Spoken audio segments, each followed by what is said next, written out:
Before we jump into today's show, I just have a quick message for you all. I just have received so many emails from you about the Smithsonian Associates content and how much you enjoy it. Smithsonian is thrilled too and is giving you an exclusive offer. Please know, though, I'm not doing this for payment. The entire discount is passed along to you by generosity of Smithsonian Associates. I think that's really important. Smithsonian Associates is offering a special discount to Not Old Better listeners to save $20. I mean, to save $20, that's a lot. To save $20 on a ticket, call the number 202-633-3030, 202-633-3030. That'll be posted on the website, of course, and use the promo code 232100, 232100. The offer is valid on ticket orders, including Smithsonian sleepovers, everybody, including Smithsonian sleepovers. So if you're a grandparent out there and you've got your grandchild over this summer and you're looking for something cool to do, check out the SmithsonianSleepovers.org page for some really wonderful night at the museum kinds of activities to do. This is just fantastic for our audience, but the offer is valid on ticket orders, again, including Smithsonian sleepovers through August 31st. So everybody, again, promo code 232100, 232100, and call Smithsonian at 202-633-3030. I think you guys are just going to love this. I think this is really a neat thing that Smithsonian's doing, so please enjoy.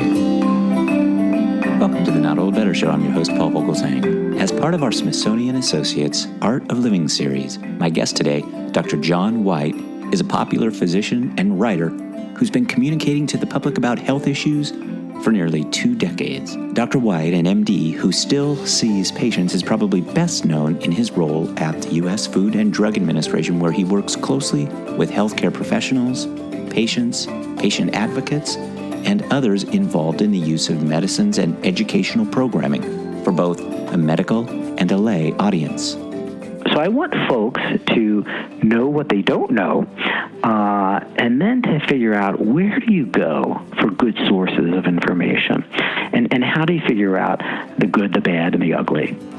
That, of course, was our guest today, Dr. John Whyte, author of the new book, AARP New American Diet, Lose Weight and Live Longer, and who's appearing at the Smithsonian Associates August 3rd, 2017 at the Ripley Center in Washington, D.C. Join me in welcoming to the Not Old Better Show, Dr. John Whyte. Well, Dr. John Whyte, thank you so much for joining the program today. Thank you, Paul, for having me.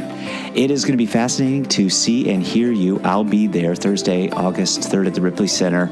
You're going to talk about a lot of stuff regard to the nutritional IQ. So describe what it means, to have kind of a nutritional IQ. Tell us about that first, and then we'll jump into kind of the good, the bad, all the other stuff around nutrition these days. Sure. There's a lot of misinformation out there about food and what we eat. I mean, one day coffee is good, the next day coffee is bad, and then the next day coffee is good again. Do we eat eggs? Don't we eat eggs? And even if you're trying, it's hard to truly figure out where do you get good information.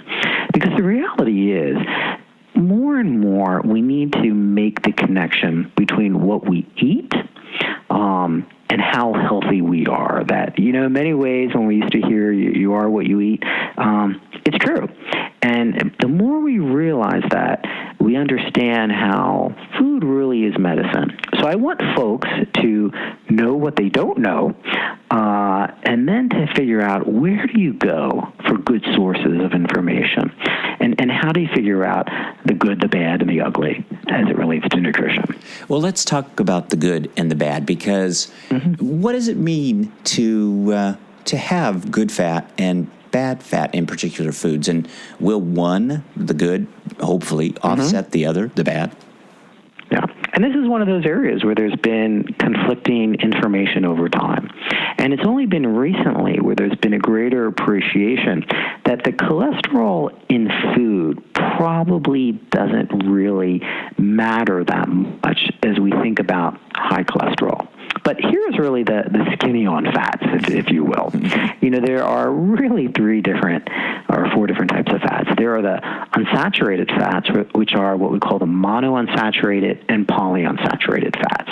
And those are things like avocado, fatty fish, nuts and seeds, peanut oil, sesame oil, olive oil, and they're the good fats. And that's important because historically, we all thought that fat was the enemy and that we would eat a low-fat diet and that would make us healthy.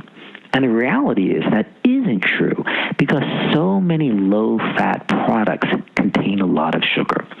So the monounsaturated and polyunsaturated fats are the good fats because they lower bad cholesterol, and that lowers our risk of heart attacks and strokes.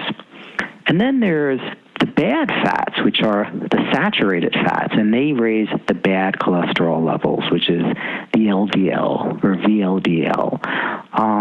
And that's a challenge because they increase the risk of heart attack and strokes. So those are things like butter, cheese, red meat, beef, pork, chicken. That doesn't mean that you don't eat any of them, but it's a recognition that you want to lower, the saturated fats that we consume. And then there's the trans fats, which we're trying to remove from products, and those are often in some baked goods or obviously in fried foods and those things that we see partially hydrogenated oils that you might see if you read the label. That's not good. And the reason why is they lower our good cholesterol and they raise the bad cholesterol. And there's lots of data that shows they increase the risk of type 2 diabetes. Well, let's drill down into kind of some of this good and bad. Coconuts, for example, they're kind of nutritional bright spots today, and fads are common in the nutritional areas. Should we trust that coconut oil is kind of on the good side, the plus side, and are coconut supplements valuable to us? Why is that? I like to tell patients that if they're thinking coconut water is the way to good health, that they're barking up the wrong palm tree. And the reason why I say that is I remember years ago where coconut water kind of was the fad, that, it's a way to replace added nutrients. The challenge is it often contains a lot of sugar, and coconuts in general have fat, and it's usually the bad fat, and it raises LDL. And even though it might have some nutrients such as potassium, you can get as much potassium from a banana as you can from coconut water. So I'm not a big fan, first of all, of coconut water because I feel regular water is always a better way to go. And the reason why is I want to really minimize the amount of added sugar that we drink. So I'm not a big fan of coconut water, partly for that reason. In general, and you're right, there's a lot of talk about coconuts lately. But again, they are a source. They're roughly 80% saturated fat. And there's some controversy as to whether the type of chains of fats that they're primarily composed of do raise cholesterol. But most of the data shows that because they're saturated fat, they still raise the bad cholesterol levels, which is the LDL. So, coconuts are not going to be the way to go. And that goes to your point about there's always a fad, and I'm trying to get people to think it's not about the latest fad. It's about what makes sense and what's backed by data. And the data don't support coconuts. My audience, of course, is very concerned and is thinking all the time about longevity and brain science. And you read and you hear, and I recently saw this on CBS Evening News, that coffee is considered helpful for longevity. Is that something that we should trust? Yeah, I mentioned at the beginning whether coffee's good, whether it's bad, and the reality is coffee does have a lot of perks. And the study that you referenced was actually two very large studies that looked at over 500,000 people, primarily in Europe, over 16 years. And what they found is that folks that drank about 4 to 5 cups of coffee a day lived longer than those who drank none. Typically, they decreased the death rate, by 12 to 18%. And the data have been pretty consistent. And in the last few years about some health benefits of coffee, including, as you talked about, in reducing the incidence of dementia, reducing the incidence of Parkinson's disease, and maybe even preventing type 2 diabetes. And it's important to know it's not just the caffeine. We think of always caffeine in coffee. There's really 800 different chemicals in coffee, and there's a lot of what we call polyphenols, antioxidants that reduce, free radicals. And in some ways it sounds like, is radical a bad thing? It typically is. in our brains and in our blood vessels, they can cause clots. So if we can consume food or drinks that reduce that, that's a good thing. But here's the catch that I tell patients. Remember, I mentioned the studies were mostly done in Europe. Coffee there is, remember those cups that we might have with a saucer? They're not the venti coffees that have, 4 to 5 cups, which is your serving for the day. It's a much smaller cup. And the data's on freshly brewed coffee. It's not on the frappuccinos, the cappuccinos, the mochachinos, the venti lattes. Just regular, good old coffee. I drink coffee, and I tell my patients, it's okay as long as we keep it really to about 3 to 4 cups a day. That translates into about 300 to 400 milligrams of caffeine over the course of the day. So, if we have high blood pressure, we want to keep that in mind. But in general, at that range, there's really very little impact on our health. So, coffee is something that is okay. It's been around for centuries. I'm a big fan of it. There's some of your listeners may, remember Winston Churchill, and Lady Astor had this great quote that she said to Winston Churchill that, if she were his wife, that she would give him coffee, which at that time was felt to be somewhat poisonous, and he'd say, if she were his wife, he would drink it. Anyway, coffee has this great theme and literature and over the centuries. So go ahead and drink that coffee, and hopefully no one will have poisoned it. I think it's okay. So coffee's good, and I'm confident of that. Well, we're going to talk a little bit about your new book in just a second, but tell us about the breadth of resources that are out there, and particularly the ones where we can trust the data coming from those resources, because there's just so much. It's just this deluge, this tsunami of nutritional information. Where do we find the right stuff? Right. And the National Institutes of Health have a website, which is great when you search for things such as, calcium and osteoporosis or vitamin D or healthy dieting. It really is a great source of information. Sometimes the information may not always be worded best for consumers, but in general, it's very good. And the reason why I say that is because they always include a notation of when the data was listed on there. So if you're looking at something 5 years old, when it comes to nutrition, you might want to look at another source. But their information typically is within a year on the site, which is good. Another place that does that is WebMD. And what I like about them is they say on their website when it was reviewed and who reviewed it. So there's some confidence that somebody's actually looking at this. Because, I try to avoid those sites that might be promoting a certain food product. And that's why I think folks at NIH and the Department of Health and Human Services are overall a pretty good site to go to. But again, it's important to think, what has been the breadth of data over, the last decade or so? And, kind of jumping the gun, but what I would tell you is that there are some common themes that we need to think about. And one of those is it's as important what you include as well as what you exclude. So, I like to joke that, people will, go and, order, a hamburger or a cheeseburger, French fries, and then they'll order a Diet Coke, as if somehow that makes it all magic and gets rid of all those other calories. It's the totality, of what we eat, those things that we include in our diet and those things that we exclude. And unfortunately, as Americans, we don't include a lot of things that we should include, which is fish.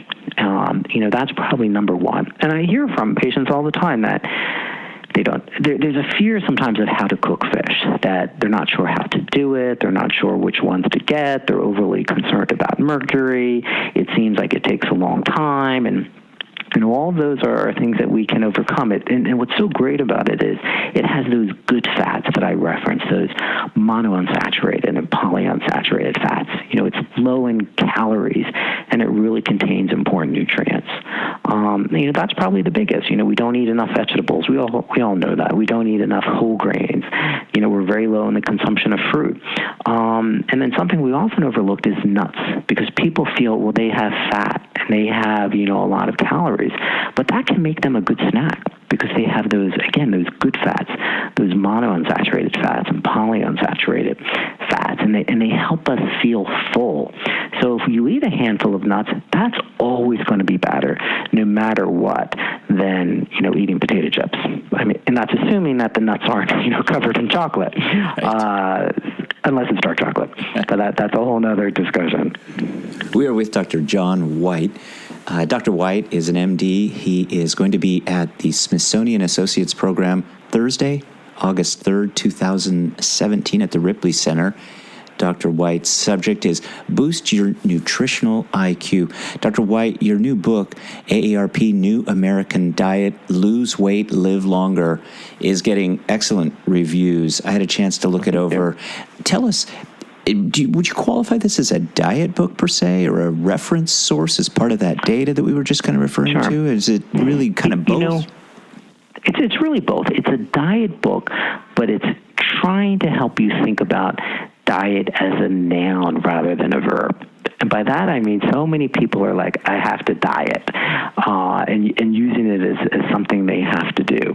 And this is about something that you have to live on, that you're going to be comfortable with doing for the rest of your life. What I tell patients, as we get older, if we did everything the same as we did at the age of 25, we would still gain weight. And the reason why is that our basal metabolic rate, kind of our internal furnace, slows down as we get older. So we would automatically gain weight. So we need to do things that are going to help us lose weight. And it's primarily based on what we eat.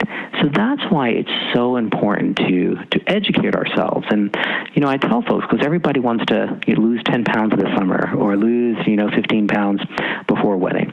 And I try to get people to think it's not about where you're going to be in terms of your weight 2 months from now. It's where you're going to be in terms of your weight 5 years from now, because most people are going to gain weight.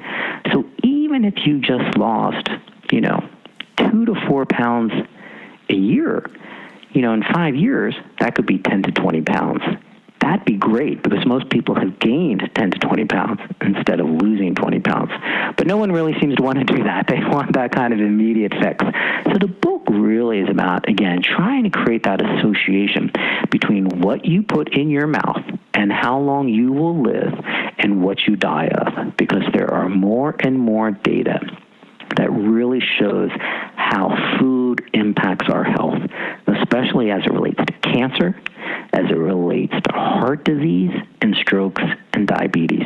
The data are incontrovertible. They're consistent, and it shows time and time again we really are what we eat. You're an advocate of this idea of what we eat and eating right, but you also are someone who has advocated on behalf of exercise. And I read an article by you talking very specifically about the prescription of exercise by physicians, by MDs. I think that's just almost, it just makes such good sense. Why doesn't it happen more?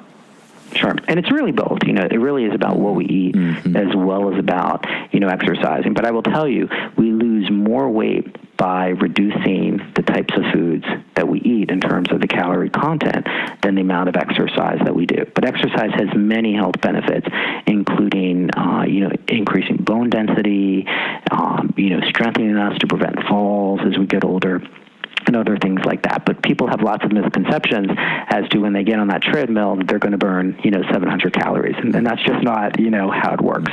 I think physicians typically have not learned about either nutrition or exercise. They don't fully understand the health benefits of exercise. They themselves typically don't exercise like a lot of other people, and I just think they minimize the importance of it.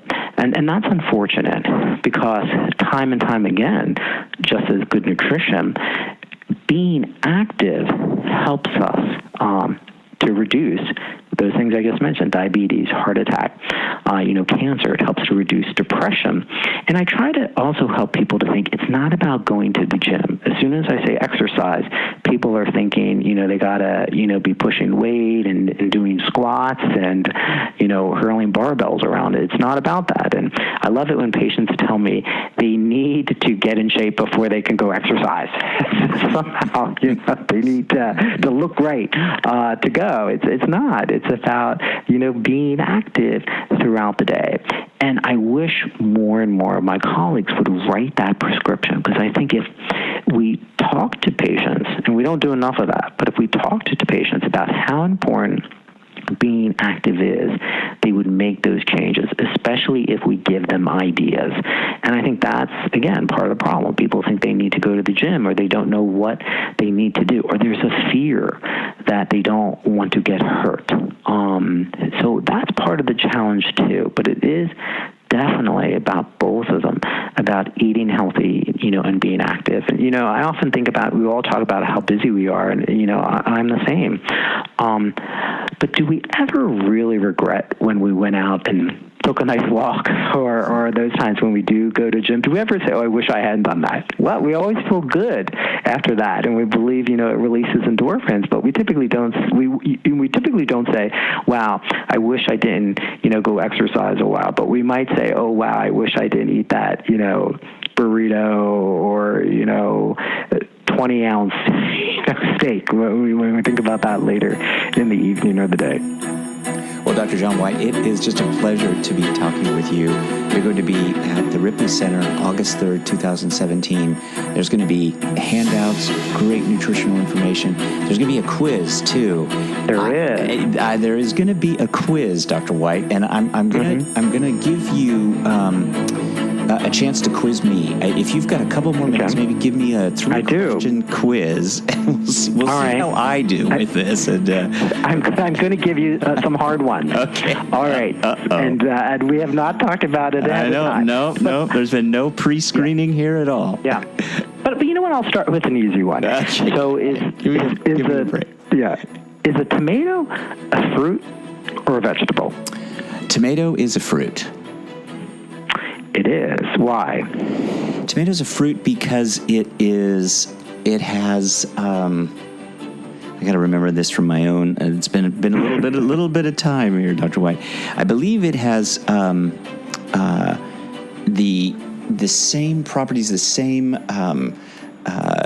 color properties as a red apple, and so it's considered part of that kind of variety. Is that close to being accurate? It's close. It has seeds. That's a big issue, okay. and the way that it's grown as well.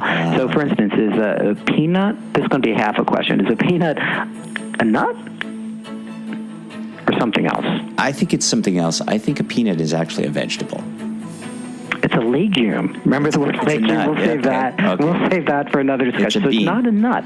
It's not a nut, and that's important when we think often about food allergies. But here's a good one, because I'm always trying to encourage people to try different types of fruit and to eat fruit. So here, I'm pushing that, and then you go into your supermarket. How do you tell, Paul, if a pineapple is ripe? I think a pineapple can be squeezed, somewhat like a pineapple. That's kind of hard to squeeze it. Yeah. So it's not. You could get hurt. It's kind of pokey sometimes. Okay, so I'm off on. I don't think I've even gotten 1 for 3 here, Dr. Whyte. Okay. Well, the tomato is a fruit. Good. You actually smell the bottom of a pineapple because most fruits have a sweet smell when they're ripe. So it's actually called the butt of the pineapple. So it should be fragrant, and that's how you know that it's ripe. If it has no smell, then it's not ready. How about one more question? Give me one more here, and we'll see how I do in this last one. Yeah. This is the big clinker here.